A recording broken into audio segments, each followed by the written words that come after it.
নমস্কার বন্ধুরা, ড্রাগন গাছ সম্পর্কিত আরও একটা খুব গুরুত্বপূর্ণ ভিডিওতে জানাই সকলকে স্বাগত। মোটামুটি মে মাস বা তার আগে যাদের ড্রাগন গাছে কুড়ি এসে গেছিলো তাদের তো অবশ্যই ফুল ফুটে এখন ফল পাকার দিকে এগোচ্ছে।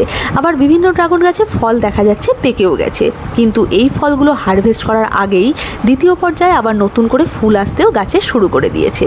তবে এখন আমাদের অনেকেরই চিন্তা যে কিভাবে ড্রাগন ফলের সাইজগুলো বাড়ানো যায়, এই জন্য এই সময় কি খাবার দেওয়া যায়। কারণ প্রচণ্ড গরমের জন্য কিছু গাছে দেখা গেছে ফুল প্রচুর পরিমাণে নষ্ট হয়ে গেছে, শুকিয়ে গেছে, হলুদ হয়ে ঝরে পড়ে গেছে, সেটা ফল সেট হওয়ার আগেই, বা ফল যদি সেট হয়েও থাকে সেগুলো সাইজে হয়েছে তুলনায় ছোট। তাই কোনো পয়সা খরচ না করে শুধুমাত্র সঠিক পদ্ধতির মাধ্যমে কোন কোন উপায়ে বেশি ফলন বা সাইজে বড় ড্রাগন ফল আমরা পেতে পারি তার সমস্ত তথ্যই আমি দিয়ে দেব এই ভিডিওতে। তাই ভিডিওটা স্কিপ না করে শেষ পর্যন্ত অবশ্যই দেখতে হবে। বন্ধুরা, এই মুহূর্তে গরমটা কমে গিয়ে কম বেশি সব জায়গাতেই বৃষ্টি হচ্ছে, তাই আগের মাসগুলোতে যারা প্রথমবার ফুল আসার আগে যারা ড্রাগন গাছে ভারী খাবার আমরা দিয়েছি, এই মুহূর্তে বলবো ভারী খাবার কিন্তু ড্রাগন গাছে দেওয়ার আর দরকার নেই। তবে প্রথমবার ফল সেট হওয়ার জন্য ড্রাগন গাছ কিন্তু সেই খাবারগুলো বেশিরভাগ ক্ষেত্রেই গ্রহণ করেছে এবং ফুল এনেছে, ফল ধরেছে, এবং দ্বিতীয় পর্যায়ে যখন গাছে আবার ফুল আসছে তখন কিন্তু নতুন করে একটু আধটু পুষ্টির গাছের দরকার আছে। কিন্তু এই সময় ভারী খাবার আর আমরা গাছের গোড়ায় দেবো না। আর নাইট্রোজেনযুক্ত খাবার যেগুলো আমরা দিয়ে থাকি সেই ধরনের খাবারও এই সময় কম পরিমাণে দেবো। তাহলে এই সময় কি দেবো? এই সময় খুব হালকা করে পাতলা করে খোল ভেজানো জল আমরা দিতে পারি, বা খোলের গুঁড়োও আমরা ছড়িয়ে দিতে পারি খুব অল্প পরিমাণ করে। এছাড়া বৃষ্টি যেহেতু হচ্ছে, ফাঙ্গাসের আক্রমণ কিন্তু নতুন আসা ফুলগুলোতে হবে, তাই 10 থেকে 15 দিন অন্তর অন্তর যে কোনো ভালো ফাঙ্গিসাইড গাছে কিন্তু অবশ্যই স্প্রে করতে হবে এই সময়। এছাড়া যে কোনো ধরনের ভালো ব্যালেন্সড এনপিকে বা খুব সস্তায় যেটা বাজারে পাওয়া যায় 10-26-26, সেটাও কিন্তু অল্প অল্প করে আমরা এখন এই গাছগুলোর গোড়ায় দিতে পারি। এনপিকে 10-26-26-এ নাইট্রোজেনের পরিমাণ ফসফরাস বা পটাশিয়ামের তুলনায় অনেকটাই কম থাকে, এবং এই সময় গাছকে প্রয়োজনীয় পুষ্টি যোগাতে বা নতুন করে ফল সেট হতে, ফুল আনতে গাছকে কিন্তু এটা খুব সাহায্য করবে। এছাড়া ফুলগুলো যখন একটু বড় হয়ে যাবে তখন ফুলগুলোর গুটি ঝরা বন্ধ করতে বা যে ফলগুলো সেট হবে তার আকার বৃদ্ধি করতে আমরা হাফ চামচ করে জিঙ্ক এবং বোরন জলে গুলে গাছের গোড়ায় ডাইরেক্ট দিয়ে দেবো। তাহলে কিন্তু ফলগুলো দেখতেও অনেক সুন্দর হবে, তুলনায় কিন্তু সাইজও বাড়াবে। এ তো গেল খাবারের কথা, কিন্তু ফল বড় করার জন্য খাবার ছাড়াও এখন খুব জনপ্রিয় একটা পদ্ধতি হলো হ্যান্ড পলিনেশন। এই হ্যান্ড পলিনেশন বা বাইরে থেকে পরাগ মিলনের মাধ্যমে ফল বড় করার উপায় নিয়ে বিভিন্ন মানুষের মধ্যে বিভিন্ন ধরনের মতভেদ আছে। অনেকেই মনে করেন এতে কোনো লাভ হয় না, তবে লাভ হয় কি হয় না সেটা বুঝতে গেলে আমাদের জানতে হবে সামান্য কিছু জিনিস। যেমন ড্রাগন গাছের তো প্রচুর ভ্যারাইটি আছে, এই সমস্ত ভ্যারাইটিকে প্রধানত দুভাগে ভাগ করা যায়। যেমন প্রথমত হলো সেলফ ফার্টাইল ড্রাগন ফ্রুট, বা এই প্রজাতির ফুলগুলো নিজেরাই কিন্তু ফোটার পর নিজেরাই নিজেদের মতো করে পরাগ মিলনে সক্ষম। এবং দ্বিতীয়ত হলো সেলফ স্টেরাইল ড্রাগন ফ্রুট। এই প্রজাতির ফুলগুলোকে কিন্তু আমাদের বাইরে থেকে পলিনেশন করিয়ে দিতে হয়। Vietnamese white, Vietnamese red, Moroccan red, Florida red, delight, beauty berry, Thai dragon, yellow Thai, এরকম আরও প্রচুর ভ্যারাইটি আছে যেগুলো কিন্তু সেলফ ফার্টাইল বা সেলফ পলিনেশনে সক্ষম। কিন্তু night queen, Lisa, jumbo red, Mexican red, Siam red, এই ধরনের যে জনপ্রিয় ভ্যারাইটিগুলো এখন কিন্তু অনেকে ফার্ম করছেন বা বাড়িতে লাগিয়ে থাকছেন, এগুলোর কিন্তু ফলন এবং সাইজ দুটোই খুব ভালো, এবং টেস্টও কিন্তু এই প্রজাতিগুলোর খুব সুন্দর। কিন্তু এই ফুলগুলো ফোটার পর এরা কিন্তু সেলফ পলিনেশন করতে পারে না। স্পেশালি এই ধরনের যে প্রজাতিগুলো, এদের জন্য কিন্তু হ্যান্ড পলিনেশন একান্ত জরুরি। আসলে এই ধরনের ভ্যারাইটিগুলোয় কি হয়, পুংকেশর চক্র বা ফুলের যে অংশটায় পরাগ তৈরি হয় তার থেকে গর্ভকেশর দণ্ডটা অনেকটা বেশি লম্বা হয়। তাই স্বাভাবিকভাবে যখন রাত্রিবেলা হাওয়া দেয়, যেহেতু এই ফুলটা রাতেই ফোটে, তাই যখন হাওয়া বাতাস হয় তখন কিন্তু স্বাভাবিক নিয়মে পলিনেশনটা এরা নিজেরা করে নিতে পারে না। কিন্তু যে ধরনের প্রজাতিগুলো সেলফ ফার্টাইল, সেগুলোর দেখা যায় কি যে ফুলের পরাগরেণুর নিচে গর্ভকেশর দণ্ডটা থাকে, তাই এদের বাইরে থেকে পলিনেশনের প্রয়োজন হয় না। কিন্তু আমাদের এই ধরনের যে ভ্যারাইটিগুলো, সেগুলো কিন্তু হ্যান্ড পলিনেশন বাইরে থেকে করে দিতে হয়। যদিও আমি মুখে হ্যান্ড পলিনেশন বলছি, কিন্তু খালি হাতে এই কাজটা না করাই ভালো। এক্ষেত্রে যদি এরকম তুলি বা কোনো কাঠির মাথায় তুলো জড়িয়ে নেওয়া যায় তাহলে খুব ভালো হয়। ড্রাগন ফুল যেহেতু রাতেই ফোটে, তাই সাধারণত পলিনেশনের কাজটা কিন্তু আমাদের রাতেই করে দিতে হয়, অথবা করতে হয় একদম ভোরবেলা ফুলটা বন্ধ হয়ে যাওয়ার আগের মুহূর্তে। এই ফুলগুলোর সাইজ যেহেতু বেশ বড় হয়, তাই পরাগের নিচে এরকম পাত্র যদি ধরা যায় এবং হালকা করে ফুলটাকে এরকমভাবে নাড়িয়ে দেওয়া যায় তাহলে কিন্তু পরাগ রেণু সংগ্রহ করতে কোনো অসুবিধাই হয় না।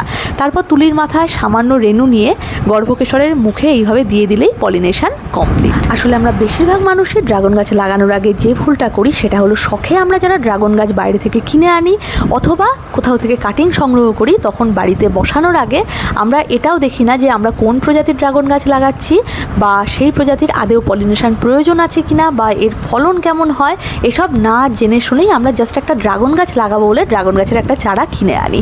সুতরাং ড্রাগন গাছ লাগানোর আগে অবশ্যই সেই প্রজাতি সম্পর্কে জেনে বুঝে তারপরেই ড্রাগন গাছ বসানো একান্ত প্রয়োজন।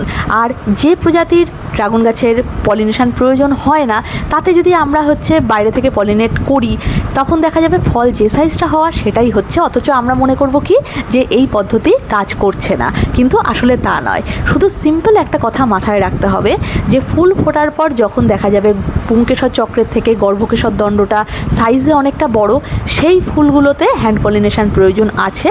আদারওয়াইজ কিন্তু অন্যান্য ফুল যেগুলোর গর্ভকেশর দণ্ডটা পরাগ রেণুর মধ্যে থাকে বা পরাগ রেণু দিয়ে ঢাকা থাকে সেই ধরনের ফুলে কিন্তু হ্যান্ড পলিনেশনের প্রয়োজন হয় না। শুধু এইটুকু মাথায় রাখলেই হবে। এখানে আমি আমার এই গাছটাকে দেখাচ্ছি যেটায় প্রথম পর্যায়ে হওয়া ফল এখনও পর্যন্ত হারভেস্ট করার মতো না হলেও দ্বিতীয় পর্যায়ে চলে এসছে প্রচুর পরিমাণে ফুল। এটা শুধু এই গাছ নয়, আমার যে কটা গাছ আছে তার কিন্তু সব কটাতেই একই অবস্থা।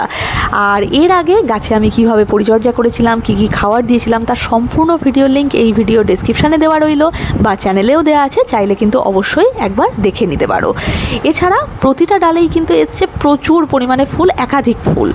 এবারে অনেক ভিডিওতে আমি দেখেছি যে অনেকে বলেন এই ফুলগুলো যখন অনেক পরিমাণে একটা ডালে আসবে তখন মাঝখান থেকে ফুলগুলো হাত দিয়ে ভেঙে দেওয়ার জন্য এবং 2 বা 3টে ফুলের মাঝখানে কিছুটা করে গ্যাপ তৈরি করে দেওয়ার জন্য, তাহলে যে ফলগুলো সেট হবে তার আকার হবে বড়।